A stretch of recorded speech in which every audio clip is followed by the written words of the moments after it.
Books. It is time for us Packer fans to turn the page to Monday Night Football and our first trip to the Death Star in Las Vegas facing the Oakland Raiders. Packers on the Rocks fans, we have a treat for you once again here this week. We have a good friend and diehard Las Vegas Raiders fan joining us here today.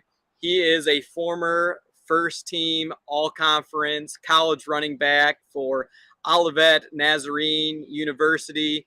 He had over 3,000 yards on the ground during his time there. He also had 25 touchdowns and finished just 8 yards shy of the school's all-time record for rushing yards in one game.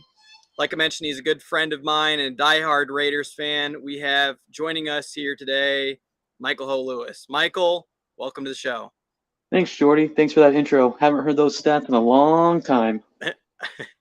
Mike, before I asked you on Snap yesterday for those stats, which you're like, I can be able to recall Raiders players nonstop, but I had to sit there and think about what my college stats were. I even Googled them online. It's kind of right around that era of you don't have the YouTube highlights on there, and they had one game where you rushed for 200 something, 264 and 39 touches. I actually called up your sports information department there at ONU to try to get your stats, so I didn't have to. So I thought you'd be more impressed coming on here, and I'm like, all right, Mike, I got your stats here. I know the records, but I called twice and they didn't pick up the phone. I know that would have been nice, but I know what's funny is because I think my senior year of college is right when they started getting Huddle. So that's when you started being able to get all your film at home when you wanted it right after a game. Like my first 3 years in college, they didn't even have that. So you had to wait till the Monday to see your game film. And it was right about that time, 2014, 2015 is when social media blew up. And yep. Even if you're probably on the team and had 3 snaps on special teams, you're probably having some type of YouTube highlights out there. Yeah, just a little. Yeah, some.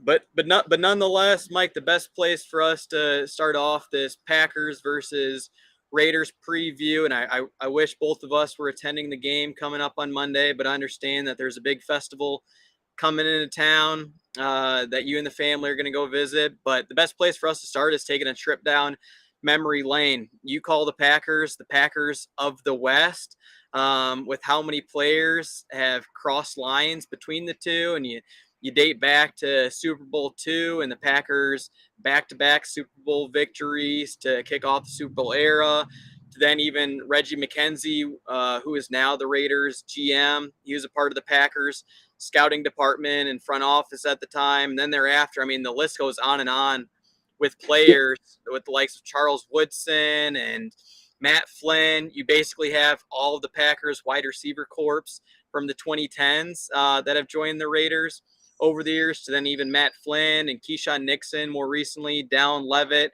and your all-time favorite Trevor Davis. But Trevor Davis, that guy was exciting. He was electric for one game, I remember. But 4.2 speed, straight line too. I don't know if you're gonna ever ask him to make any sort of cuts or juke moves, but he has track speed for sure. Pretty much the opposite of Wes Welker, I'd say. Yes, 100%. But Mike, question for yourself: when you think of the Packers and the Raiders over the last 20 years with you as a fan, what are a few things that stand out to you when looking back over the years? Yeah, and what's funny is I have 3 memories of the Packers that just always stick out with me. And that's the first one is when we drafted Fabian Washington. So I remember watching that draft when I was a little kid, hoping we got Aaron Rodgers. I'm not saying I called Aaron Rodgers to be as great as he was, but I just wanted us to draft a quarterback. Because I think all we had was Kerry Collins, and that guy wasn't it. So I just remember we drafted Fabian Washington, and the next pick was Aaron Rodgers.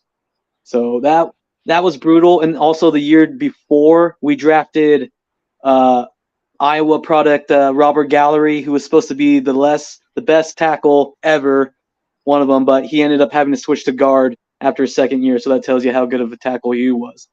And then who we could have drafted instead of Gallery was Larry Fitz. So we were looking at Larry Fitz and Aaron Rodgers as receiver quarterback back. This is me as as a kid thinking how good the Raiders could have been. Always played those what we could have been, all those games. But the other memory is the good old Brett Favre on Monday night, watching that. Also remember that game as a kid, just seeing that when he lit us up. Was it 5 touchdowns, 6? Yeah, he had 4 tutties at half, perfect passer rating. Already had like 399 through the air. Yeah, it was a pretty decent game for him.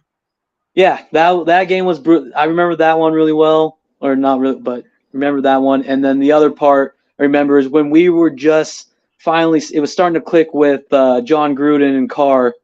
Is we thought we were really coming to our own. We thought we were going to beat the Packers because right before halftime we were just about to take the lead, and then in typical Carr fashion, he kind of, whatever happens in the red zone can go wrong. Whatever wrong can go in the red zone can happen. That was Derek Carr, his pretty much his whole career in Oakland and Vegas. But yeah, he fumbled on right before the goal line, and then the Packers went down and scored, and then they got the ball right back at halftime, and then the game was over. So that was a tough one to live 29. through. Yeah, 2019 for all you Packers and Raiders fans wondering, and it was Rodgers' first really great game with Matt LaFleur taking the helm as the Packers head coach. He was game managing up until then, but Rodgers had a perfect pass rating on the day, 5 touchdowns, 1 rushing. And to your point, Michael, that just shows how much momentum plays a role in the NFL's game. And if you defer at the beginning of the game, I always think you get an extra possession and get a chance to potentially, what Matt LaFleur says is lap other teams, but I always refer to it as like doubling them up. So it's like that fumble right there leads to a touchdown. You get the ball at a half, like that's 2 scores. And then the other team is basically resorted to playing one-dimensional and having to do huck and chuck with that. And what are your thoughts on Reggie McKenzie then and the work that he's done? I don't even know what was the year that he took over as the GM for the Raiders. I believe it was 2015, 2014, because that's when Carr was drafted. So he was back in 24, either 2013 or 2014. But in that state, the Raiders were in a bad situation. Our cap was so upside down. I mean, we had, I think, Stanford Routt. You probably don't know who that is, but he was, I think, one of the highest paid corners at the time. So right when Reggie McKenzie came in, he was cutting everyone. Like, I think our cap hit was so bad, but within 2 years we would have the most available cap out of any team in the NFL. So he was setting up us for a good spot. I liked the direction we were going because it finally felt someone just with some practical knowledge was going to finally take over. And this was when recently the great Al Davis passed away. But I mean, those later years of Al Davis were some brutal times. I'll say that. But speed kills, though, Mike. Speed kills. I mean, McDaniels is making the point of that, but you also there's got to be some, can't just be pure speed like a one-way Trevor Davis. No. And as if you needed to prove your Raiders knowledge already, I think you've done that and then some. Stanford Routt, no, I've never heard of the name. There's some Raider fans on there that probably have to do a quick Google search as well. Thanks to our trivia game that we have every single morning that we open up, that keeps us fresh. But I think one other good place for us to kick off the show to show that you're legit and a true Raiders fan from the black hole is, Mike, I'm going to give you 5 Raiders players in the past 20 years to test your knowledge to see if you knew where they went to college. So these 5 players, you already listed one of them that I had down. I kid you not, I got my notepad right here and he's on. I don't know if you saw the answers, but the first player is Fabian Washington. What college did he attend? Fabian Washington. He went to Cal? Did not. Ooh. I'm not sure. Which one is it? Nebraska. That one I should have known, I feel like. Those are tough, but I mean, that's dating back to 05. If you asked me for the Packers draft picks in 05, I mean, Rodgers, Cal, Nick Collins, Bethune-Cookman. You know who was Cal, right? It's Nnamdi Asomugha. That's where I got the confusion at. There we go. Different cornerback, much better career than Fabian Washington. All right, second player. I'll give you a lay it for this one to at least get you in the win column. Darius Hayward-Bay. Shout out the late great Al Davis. Ooh, They'd be like the Nike, well, Under Armour U, Maryland. That was an easy one. I've heard you say that one here over the years. Next one is Jerry Porter, wide receiver. Ooh, that one's tough. That I don't think I know. I would say Central Florida, if I had to guess. Western Virginia. And that one's a toughie. All right, this one I went back. I was like, all right, let's find some of the more championship years for the Raiders when they went deep into the playoffs. And I was like, the 02 team, that might be dating too far back. But next one is Kirk Morrison. I want to say he was a linebacker for a number of years. And he was probably our best linebacker in the mid 2000s for a while. Like he was probably our only stable player in like the mid 2000s to late like 2010. But I would say San Diego State. Boom! There we go. That's a good dip in the bag. Otherwise, Davey might give you some flack here if you're gonna go like one for four. Last one. I'm giving you tough ones, Mike. I know this is gonna be a challenge. One of my favorite running backs for the Raiders, going back to like the early 2000s, Charlie Garner. Dang, this is. Ooh. There's no layups for Packers on the rocks. I like it. I like it challenging. This one I should know, but this one's I want to go Nebraska. Tennessee.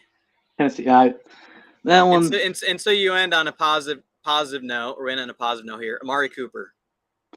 Ooh, we got to go Bama. That one. I was thinking, when you said you were going to quiz me, I was thinking I was going to get like Devontae, Derek Carr. I was like, all right. You thought I was going to take it easy on you, didn't I? Yeah, I like it, though. That was a good challenge. Yep. Hey, I want to say you could have done the same to me. You could have dipped into your bag in the early 2000s Packers players, see if I still have it. But heading into the game itself, Mike, I mean, get your popcorn ready because there's a few marquee matchups to take a look at in this game. Very first one that everybody's had circled on their calendar, and I'm hoping that they have them mic'd up for Monday night, and we'll see if they're going to be a go or not with some of the injuries they've had recently. Is your boy Devonto repping his shirt here today versus Jaire Alexander. Mike, what's been your thoughts on Devontae so far in his first couple of years in Las Vegas? Has he exceeded expectations? Do you see him sticking around after his best friend Derek Carr left? Do you see him going off for like 200 yards against the Packers this upcoming Monday?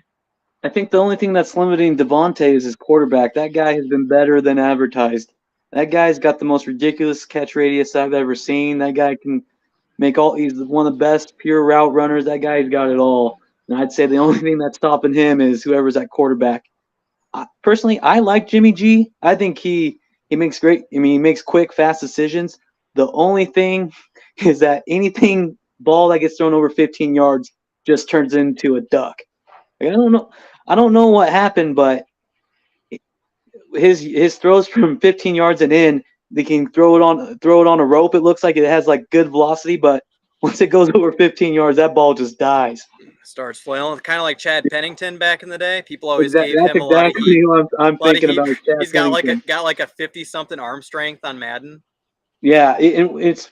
I think earlier the first game of the season, I'm pretty sure Devontae had somebody beat, and you see Jimmy just let it fly, and that thing was about 20 yards short of where it should have been. Mike, do you think you could complete a pass to Davante Adams with how much separation he creates in his routes?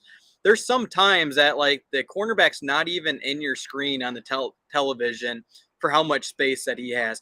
Or if not yourself, like your former high school quarterback, could Tice complete a ball to Devontae, you think? Pretty sure Tyson could. There's absolutely no way I could complete any pass in the NFL. Maybe a shovel pass or something like that, or a jet sweep pass. That's the only pass I'm completing. You can't throw a quick wide receiver bubble screen? Dude, it would take too long in the air. Either you're getting your receiver killed or you're going to throw it behind. Yeah, you're just going to get your receiver killed at that point. Okay. So a lot more credit to these NFL players where there's some people out there who think that they can tackle Derrick Henry in like 100 attempts. Yeah, I mean, I think the only way you'd get him down is if he tripped over himself, like he's already tripping, falling down. But if you were the main reasoning to, I highly doubt it. It's not happening. But for Monday night, do you think that Devontae is going to be up to his old tricks? Right now, he's pacing to tie Jerry Rice's record for the most amount of first team All Pros in a row. He's already at 400 yards receiving.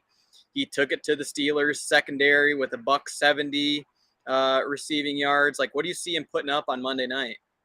Yeah, Jair out. I mean, that's a tough test.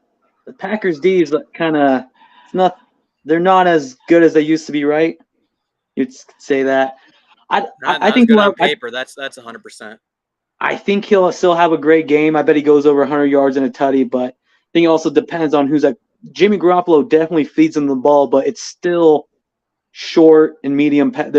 You've kind of taken away the deep ball from Devontae, so getting those longer touchdowns, I don't think you're really going to see it. And if Aiden O'Connell starts at quarterback, I don't know if you have like a quick scouting report on him. I know he looked great through the preseason. Is he much better at getting the ball downfield to Devontae? Because a lot of times with Aaron Rodgers, it was just a matter of if he knew he had him one-on-one on the outside, he's just going to do some lollipop throw over the shoulder to Devontae, and they have it money.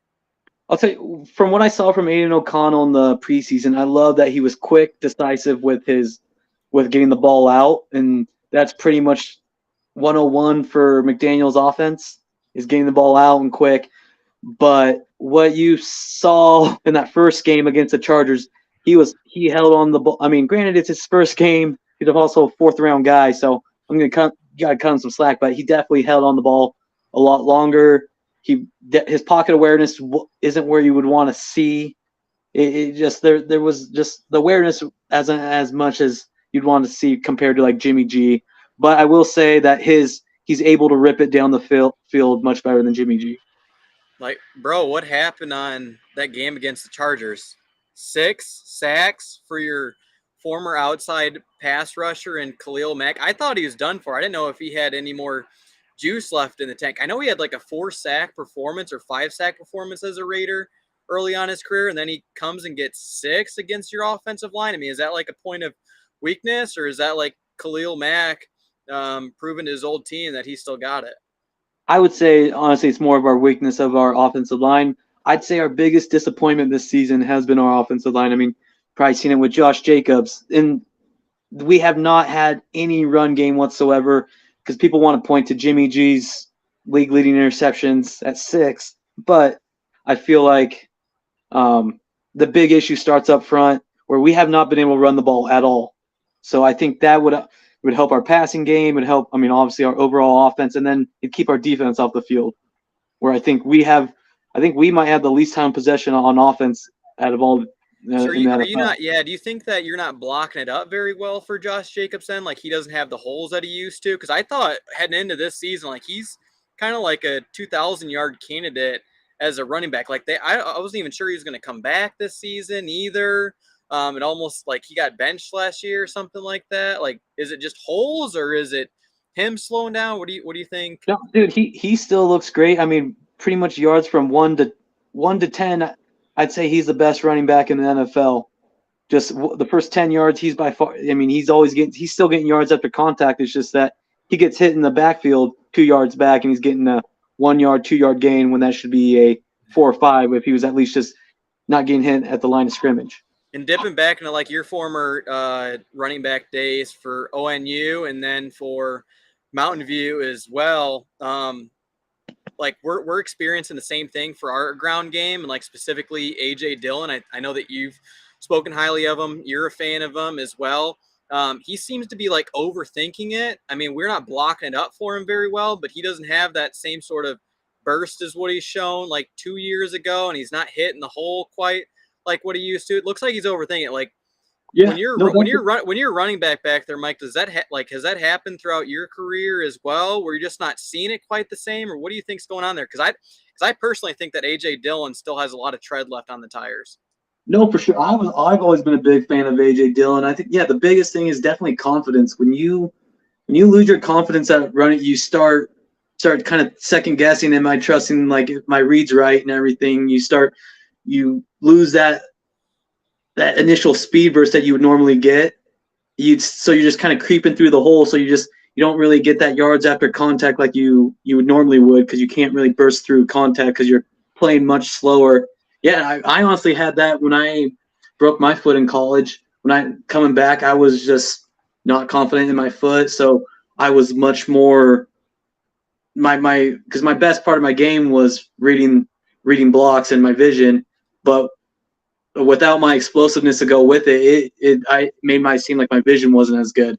But I think that just comes with getting comfortable in the system. So I feel like best thing for AJ Dillon would probably just either new change of scenery or just has to find that confidence back and just running behind that line. Yeah, this is the end of his rookie deal too. So this is a contract year where typically that players show out for it and they get their bag, and I'm sure that you saw it or he's seen it too. Like there's times in the film room where I imagine you go back and watch tape, you're like, damn, I should have hit the A gap and I hit the B gap, or I picked the wrong hole to go through. I mean, don't get me wrong, he's getting stopped in the backfield where our guards aren't doing him any favors, but you can tell that he's not just sort of running naturally, but he's kind of in his head at this point. But quickly, Mike, switching over to like the Raiders defensive side of the ball. All of us know about Max Crosby. He's already at 4 sacks on the season. I think like PFF had him at like the top 3 most pressures last year. Yeah. I want to say he was an all-pro player. He's off to a fast start, and we're banged up on our offensive line. We have a backup in because David Bakhtiari's out probably for the rest of his career with another knee injury and getting surgery on that. But like, so we know about Max Crosby. There's also like a top 5 pass rusher in Tyree Wilson that I really liked coming out of the draft from Texas Tech. But outside of that, there's kind of some unknown names for us Packer fans out there. What would you say is sort of like the strength of the Raiders defense, or even like weakness of the Raiders defense when it comes to like your front 7 and then your secondary? Yeah, I honestly don't even know if we have a strength to our defense. Mad Max getting after the quarterback, that's been pretty much it. Nate Hobbs, you probably know who good old Nate Hobbs is. I don't. I should though. I feel like he's at Northern Illinois. Oh, damn, he's from my.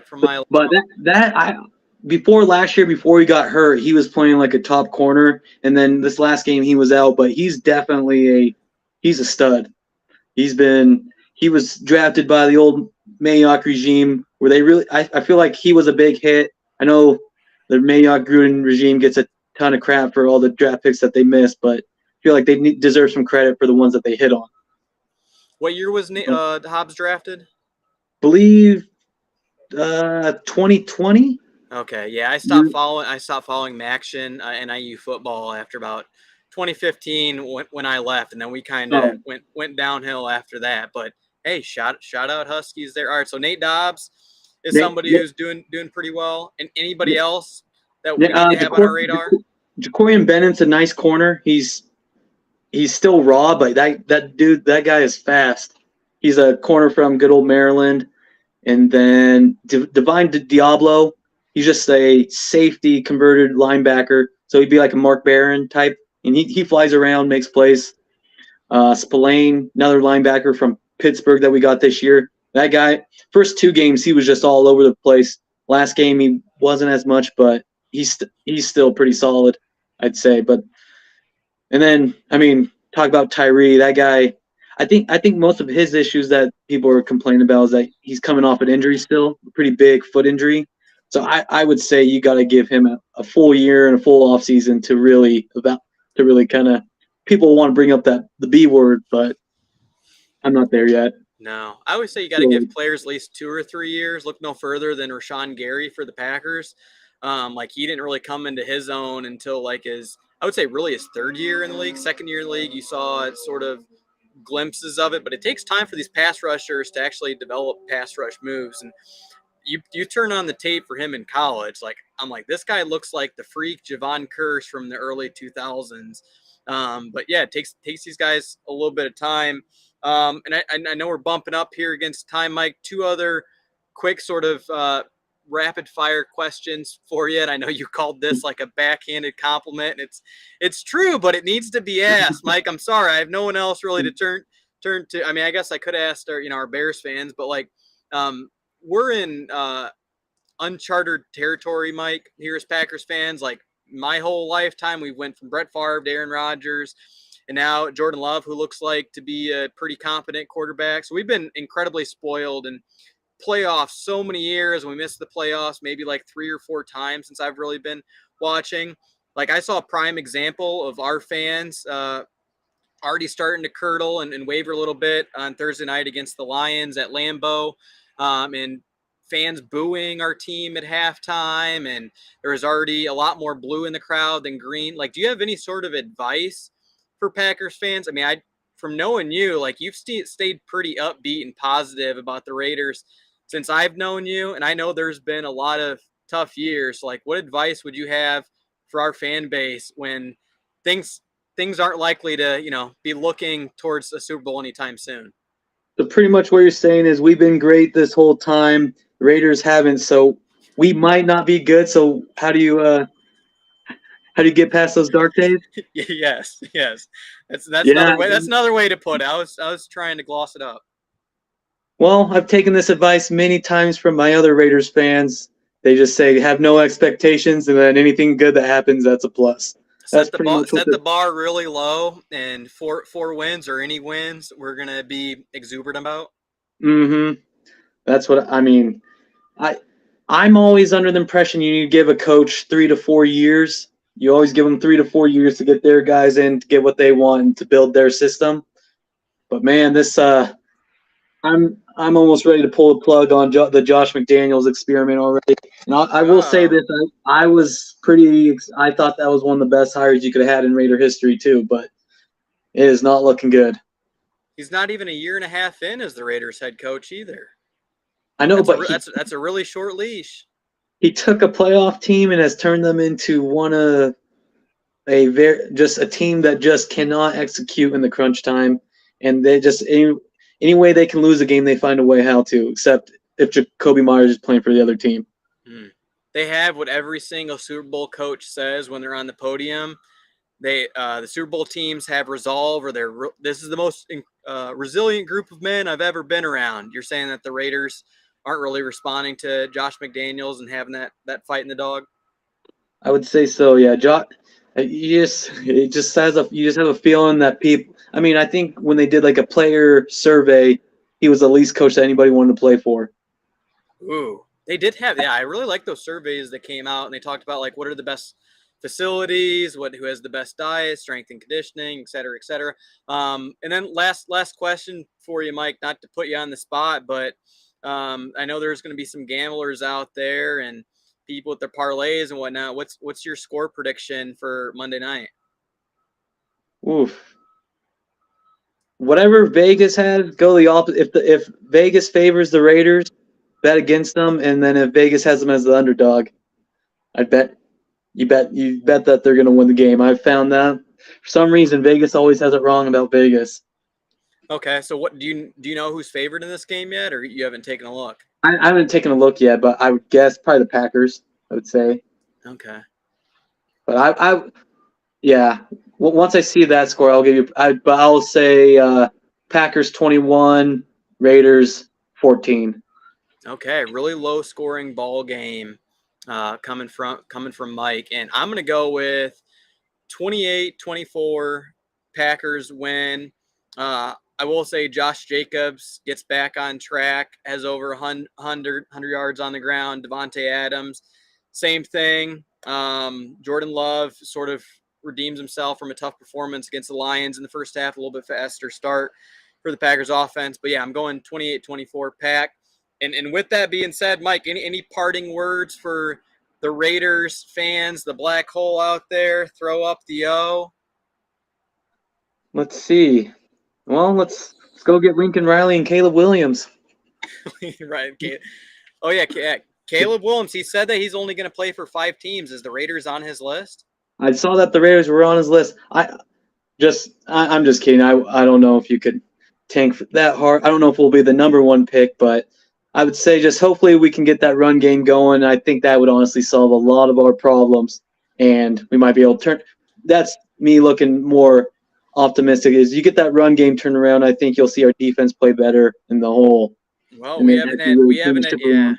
we haven't had answers for Bijan Robinson, who could be the next LT. We didn't have answers for David Montgomery, who I don't think is that spectacular. I think Josh Jacobs will have holes that you could run through coming up on Monday night. Mike, you probably could be able to get 50 on the ground against this team, but that said, I know that we got some day gigs to get back to. Mike, it's been a pleasure having you on the show. There's going to be more to come, and have a great rest of your Wednesday afternoon, and good luck to your Raiders coming up. Thanks, Jordy. Thanks for having me, and yep, good luck to them Packers. Cheers, guys.